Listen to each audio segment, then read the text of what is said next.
Sa gitna ng walang humpay na putukan sa Marawi, maraming kababayan natin ang nagpapadala ng mga liham para sa ating mga sundalo. Mga liham ng pasasalamat, pag-asa at pagsaludo. Makibalita tayo kay Von Aquino.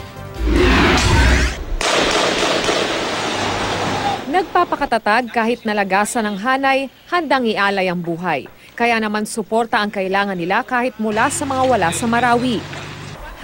#Oplan Malasakit. Sina Tiger Garrido at Rina Araneta nangangalap ngayon ng mga liham para sa ating mga bagong bayani. In spite of the war, ang hinihingi pa rin nila yung human connection. Doon ako na-inspire. It's just basically writing letters of gratitude, of hope, of love to our soldiers who are risking their lives for us. Marami na ang tumugon, mga mag-aaral, mga magulang, nagpaabot ng pasasalamat ng wagas na pagtanaw ng utang na loob. I have co-teachers na habang sinusulat daw nila yung letter, naiiyak sila. There was a family of 9 kids and everybody wrote. Ang mga liham, kokolektahin sa iba't ibang lugar para maipadala sa mga tropa ng gobyerno. Maaari ring mag-email ng mga mensahe.